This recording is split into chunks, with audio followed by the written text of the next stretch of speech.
자, 리얼미터 정례조사입니다. 당시 이명박 대통령이 2주차에 82%였어요. 지지율이.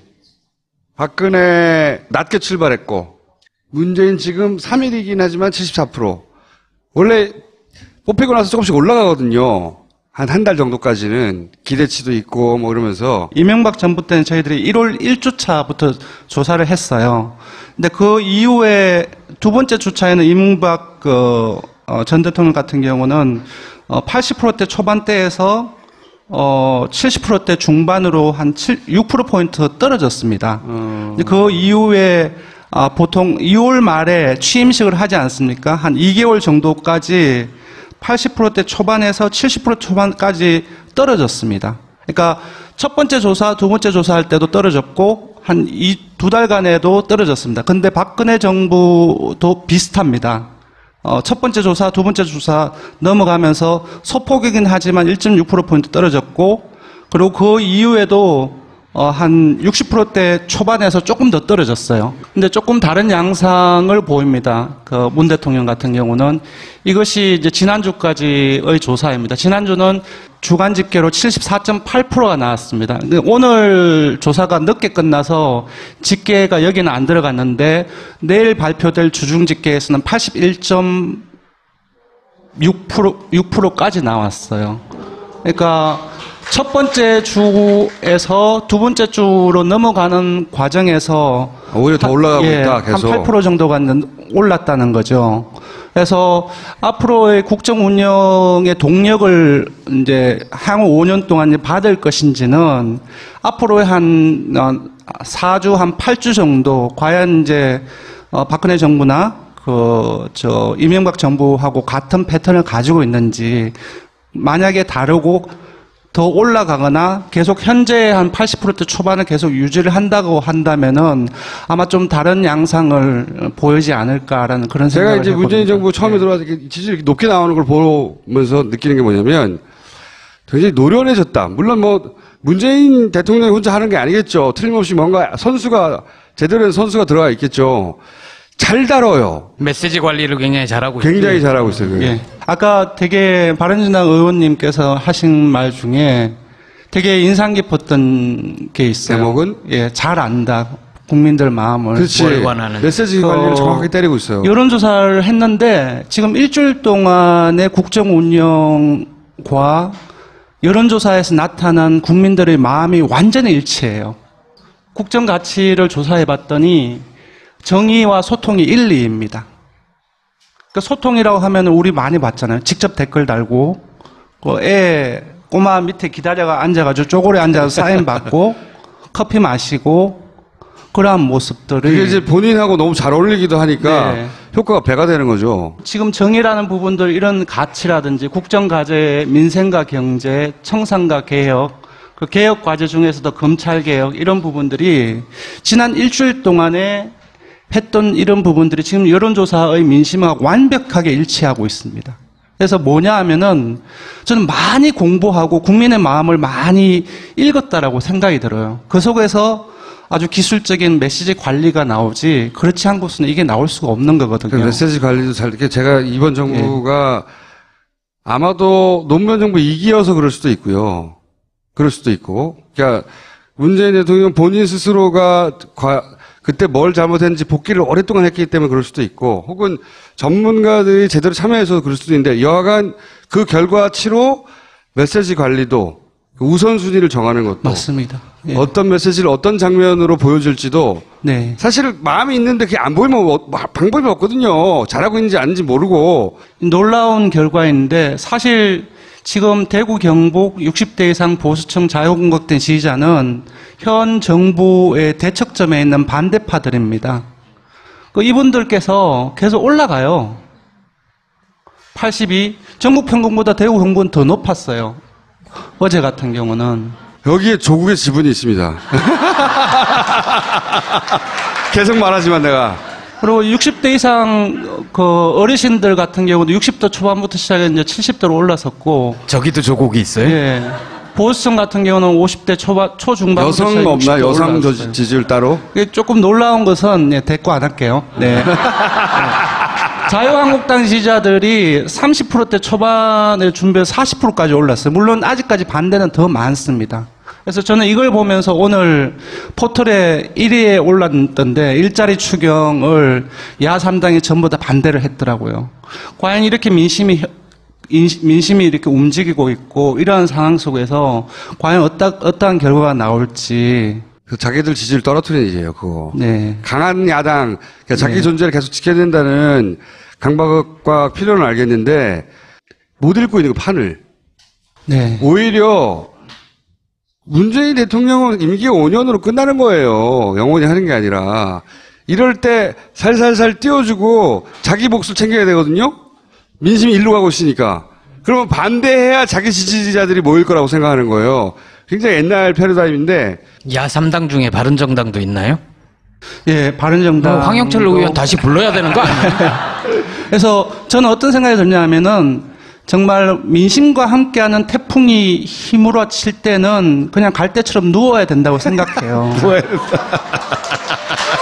아니 뭐냐면 그 태풍이 민심과 하지 않을 때는 그냥 고추 서서 그냥 부러지면 되는데 민심과 하는 태풍일 때는 갈대처럼 누워야지 회생의 어떤 기본 근거를 마련할 수 있다고 생각하는데 아까 이제 바른정 의원님께서 말씀하셨던 것은 대통령이 국민을 위해서 잘하면은 정권 안 잡아도 좋다는 거잖아요. 저는 거기서부터 아니, 출발해야 된다고 생각을 해요. 그 마음까지는 진심일 거라고 보는데 그렇기 때문에 개헌을 해야 한다잖아요. 아, 그건 얘기 못 들었네. 거기서부터는 정치적인. 지금 어차피 국민들을 잘 살게 하는 문제는 복지라든지 그리고 이제 시장에서의 어떤 월급을 어떻게 주느냐 그런 문제라고 생각이 드는데 잘 보시면 이러한 것들이 보수층이나 중도층마저도 지금 우리나라의 경제 상황 속에서는 재분배나 분배 이런 부분들에 대해서 국가의 책임인식이라든지 법인세 인상이라든지 기본소득 국가보장제라든지 최저임금 일만이라든지 조금씩 정도는 다르지만 다 비슷합니다. 보수층마저도 이렇게 찬성하는 더 재밌는 건 기본소득을 국가가 보장하는 걸 진보보다 보수가 더 찬성해. 네.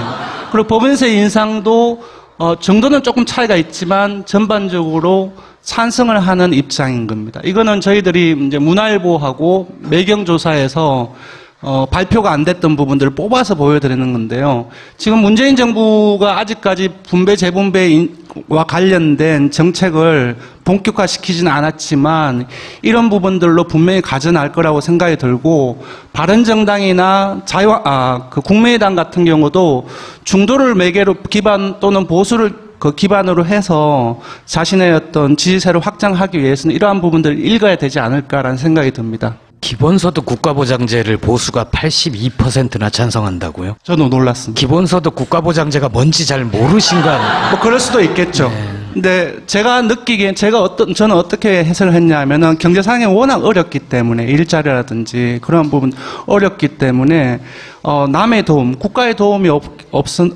없이는 좀 힘들겠다라는 생각을 이념을 초월해서 그런 생각을 가지고 있지 않는가라는 생각이 들었어요. 이념 지형도 많이 바뀌고 굉장히 지형이 많이 크게 바뀌었어요. 이번 대선 정말 많이 바뀌었어요. 정말 우리나라가 1년 전 또는 2년 전에 우리나라가 만나고 할 정도로 정말 많이 바뀌었어요. 이건 제가 자주 소개해 드리는 건데 최근까지 업데이트를 한 겁니다. 지난주까지.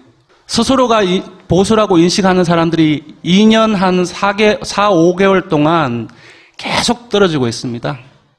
그 스스로가 진보라고 생각하는 사람들이 계속 높아지고 있어요. 그러니까 정치 가장 느린 거예요, 지금. 네. 유권자가 일반인들이 가장 빨리 변하고, 왜냐하면 자기가 변하려고 변한 게 아니라 그 시대에 의탁해서 가다 보니 거기 와 있는 거거든요. 그 사람들이 어디까지 흘러가는지 잘 몰라. 응? 네. 기존 인스티튜트는. 선거를 전후해서 엄청나게 많이 변했어요. 여기 보시면은. 그거는 대통령 이펙트죠. 예. 예. 민주당은 이제 오늘 발표는 안 됐지만, 지난주까지는 민주당은 40% 중반이었는데, 이게 정당 지지는 열심히 등록을 해야 돼요. 등록을 안 하면은 끌려갑니다. 과태료 3천만 또 맞거든요. 그래서 제가 오늘 등록을 안 한 상태이기 때문에 말씀은 못 드리겠지만 지금 금방 문재인 효과라고 했는데 문재인 효과가 맞는 것 같아요. 이 숫자보다 상당히 많이 높아졌고요. 그리고 지금 보시면은 이제 파란색이 국민의당입니다. 기억하시겠지만 4월 2주차가 이제 안철수 후보가 이제 문재인 후보를 뒤집었다라든지 그런 이제 얘기가 많이 나올 때였는데 25.5%를 거의 최고치를 찍고 있을 텐데 계속해서 8.8%가 나왔어요. 근데 그 위에 정의당이 있습니다. 9.6%가 얼마 안 높은 것 같죠. 근데 정의당이 10%를 넘긴 적이 한 번도 없습니다. 그리고 여기서 불과 4주 전만 해도 5.5%에서 9.6%면은 거의 5.5 기준하면 80% 이상 뛴 겁니다, 사실상. 더 놀라운 건 바른정당이죠. 네, 바른정당 보세요. 바른정당은 처음에 출발할 땐 정말 좋았어요. 그러니까 20% 가까이부터 시작을 했는데 계속 떨어지다가 이 정도 숫자까지 왔거든요. 근데 3.8%에서 8.3%까지 뛴 거죠. 배 이상 뛴 거죠. 제가 조만간 이 새 정당의 순위가 바뀔 것 같고, 그게 자유한국당이 제가 보기엔 그 사정권 안에 들어왔어요. 바른정당 입장에서. 예, 요 13%에서 8.3%까지가 오차 범위 내입니다. 그러니까 통계적으로는 그냥 전부 다 지지율 똑같아. 다 2위야. 그런 얘기입니다. 사실상 현재는. 예. 그러니까 대구 경북을 보면은 사실상 선거 이전 때 홍준표 후보가 이제 보수층의 지지층을 이제 계속 겹집시켜 나갈 때 60대하고 보수층 대구 경북은 완전히 차이가 많이 났었거든요. 한국당이. 근데 선거가 끝나자마자 민주당이 1위로 올랐었고 바른정당이 12.5%였는데 왜 여기에 바른정당을 제가 그려놨나 하면은 사실상 선거 이전, 그러니까 4월 말부터 5월 초에 유승민 후보가 뜨기 이전까지의 TKS의 바른정당의 지지도는 거의 허허벌판이었어요. 5% 미만이었어요. 근데 선거를 경과하면서 2배 이상 뛴 거죠. 비록 12.5% 3위이긴 하지만 이 자체의 TKS의 바른정당의 의미가 있는 수치입니다. 이 수치는. 그리고 이제 광주 전라로 넘어가 보겠습니다.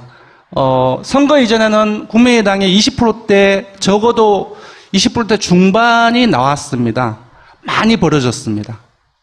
바른정당과 정의당에 주목을 해 주십시오. 아까 이제 김총수님께서 20대에서도 바른정당을 지지하는 사람 많다라는 것이 있다 거기에. 예, 수치에서 계속 나타나는데 이거는 비록 이제 2주차 주간집계이지만 우리가 깜깜이 선거 기간 동안에 계속 조사를 했지 않습니까? 지금 동일하게 나타나고 있는 현상입니다. 자, 고 2, 3, 그리고 20대 중반까지 남성들이 가지고 있는 특징이 있어요. 그 특징에 어필하는 부분이 있어요, 바른정당이. 그 사람들이 나이를 성장하면 계속 지지할지 모르겠지만, 근데 그 층이 그러니까 연성으로 보수화된 20대 층이 분명히 존재하는데, 네. 그걸 이때 그리고 바른정당이 거기에 정확하게 때릴 수 있는 지점이 있었는데 계속 놓치고 있어. 네, 그래서 20대에서의 정의당은 한때 16% 이상까지 나온 적이 있습니다. 좀 빠졌는데, 어쨌든 20대에서 이제 정의당과 바른정당을 주목을 해야 되지 않을까라는 저는 생각이 들고요. 60대 이상 같은 경우는 완전히 뒤바뀌었어요. 선거 끝나고. 한국당이 계속, 좀 축소되고 있는 모습이고요.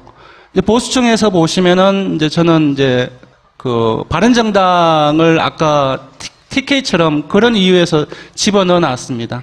그러니까 선거 이전에는 보수층에서 이렇게 나오지 않았어요. 5%대, 4%대였는데, 보수층에서도, 물론 보수층도 다 같은 보수층이 아닐 겁니다. 나눈다면 이제 합리적인 보수 아니면 비합리적인 보수를 한번 나눠보자고 한다면, 그 속에서 합리적인 보수층이 바른정당을 지지하는 12.9%에 많이 들어가 있겠죠. 문재인 정부가 그렇게 보수층의 색깔도 바꿔 나간다라고 저는 생각을 하고 있는데, 그런 측면에서 봤을 때의 바른정당의 보수층에서의 앞으로 주도권을 잡는 거는 상당히 좀 밝지 않나, 저는 그렇게 좀 생각을 합니다. 그러니까 진보층 같은 경우도 이제 정의당이 비록 마지막에 6.2%밖에 심후보가 나오지 않았지만, 이 진보층 내에서도 16%는 상당히 높은 숫자예요. 이 바른정당과 국민의당이 나누고 있는 중도층, 사실 중도층이라는 건 존재하지 않는 거거든요.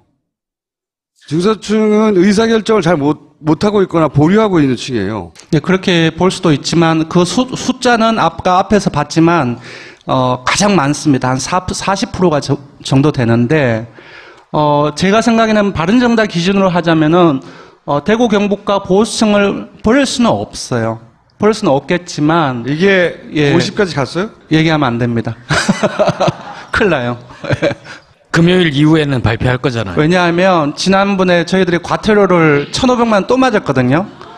수요일날 딱 방송이 끝나자마자 불과 몇 시간 안 지나서 어떤 분들이 다 녹화를 해서 올려버린 거예요. 그러니까 저희들은 열심히 금요일 날에 그 등록을 하는데 이미 그 수요일 날 끝나자마자 바로 올라와 버린 거죠. 그러니까 리얼미터 데이터는 방송이 업데이트 되기 전에는 올리지 말라고 네. 얘기를 해도 올리는 거지. 네. 궁금하니까! 네, 그게 금방 과태료 1,500 금방 그런 부분하고 연관이 한 번 더 하자. 그래서 이제 예. 말을 해도 사실 개인적으로 궁금해서 개인 카톡을 했는데 그걸 또 듣고 다른 사람이 또 올릴 수도 있잖아요. 네. 그 인터넷에 한번 들어가면 막기가 어려우니까 아예 말 안 하겠다는 거죠. 네. 네. 그래서 지금 정치 구도, 그러니까 민심으로 본 정치 구도는 사실상 거의 민주당이 지금 태풍의 핵처럼 모든 걸 끌어당기고 있는 상황입니다. 그래서 이제 이번 주에는 여기에서 조금 더 이 네 정당이 더 떨어질 수도 있을 것 같아요. 근데 이제 그거는 차치하고 이제 바른정당과 정의당 입장에서 봤을 때는 아주 이제 전통적으로 어디는 어디 편, 어디는 어디 편, 우리는 여기에 공략해야 돼. 근데 그런 것들을 다 깨야 된다고 생각이 들어요. 이번 대선을 거치면서 많은 게 깨졌거든요. 그러니까 그 박정희 패러다임도 깨졌지만 그게 깨지는 가운데 사실은 뭐가 성공 모델이지 모르는 이 공백 상태가 있었단 말이죠. 그게 거기서 문재인이 들어왔어요. 이게 성공 모델이라고. 그게 확 쏠리는 거예요. 대통령이 됐으니까 성공 모델이잖아. 그러니까 문재인으로 대변되는 가치가 주류 가치를 올라서고 있는데 조국이 나타났어. 여기까지 하고 나머지 게스트 모시겠습니다. 네, 고맙습니다. 네.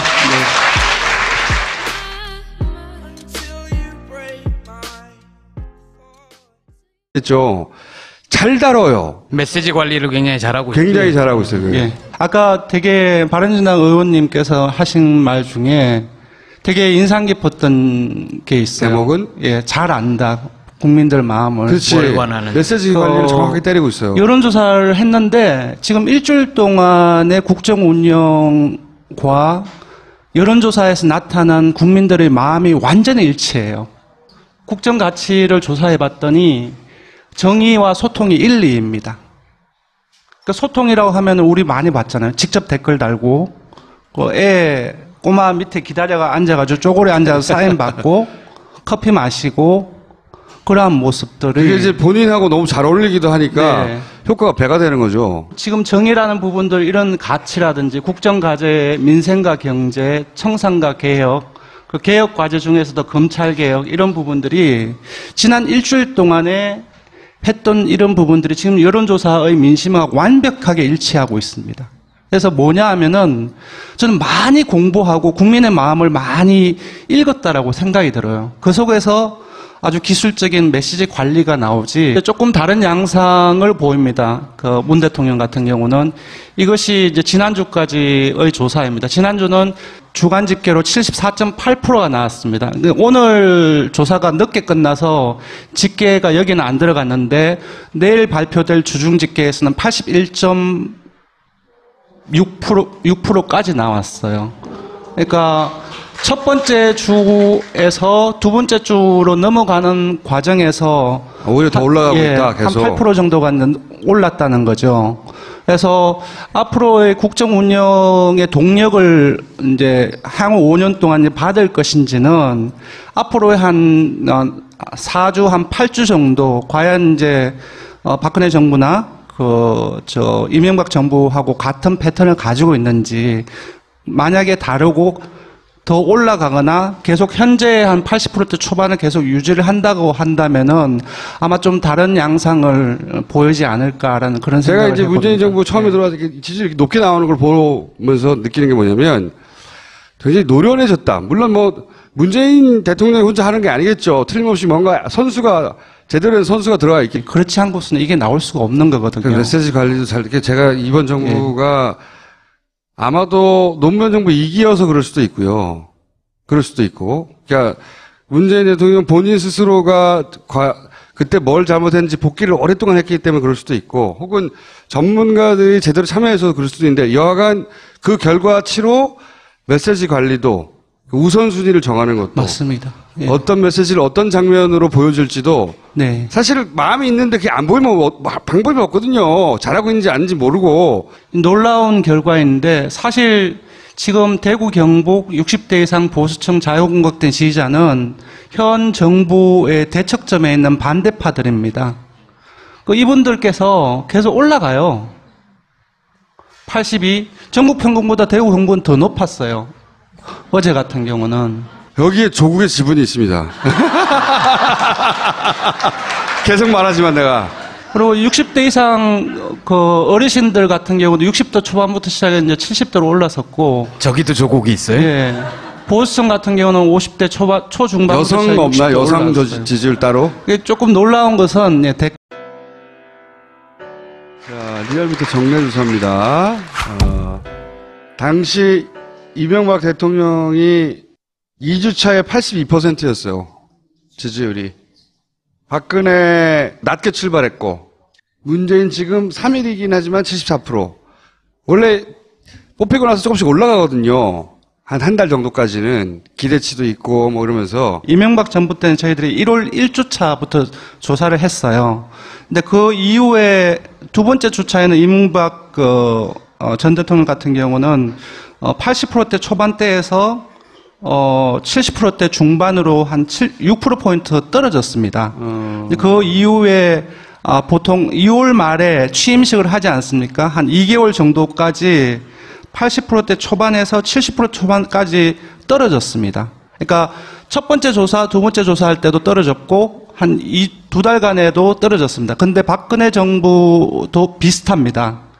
첫 번째 조사, 두 번째 조사 넘어가면서 소폭이긴 하지만 1.6%포인트 떨어졌고, 그리고 그 이후에도 한 60%대 초반에서 조금 더 떨어졌어요. 근데 그거 안 할게요. 네. 자유한국당 지지자들이 30%대 초반에 준비해서 40%까지 올랐어요. 물론 아직까지 반대는 더 많습니다. 그래서 저는 이걸 보면서 오늘 포털에 1위에 올랐던데 일자리 추경을 야 3당이 전부 다 반대를 했더라고요. 과연 이렇게 민심이 이렇게 움직이고 있고 이러한 상황 속에서 과연 어떠한 결과가 나올지. 자기들 지지를 떨어뜨리는 일이에요, 그거. 네. 강한 야당, 그러니까 자기 존재를 계속 지켜야 된다는 강박과 필요는 알겠는데 못 읽고 있는 그 판을.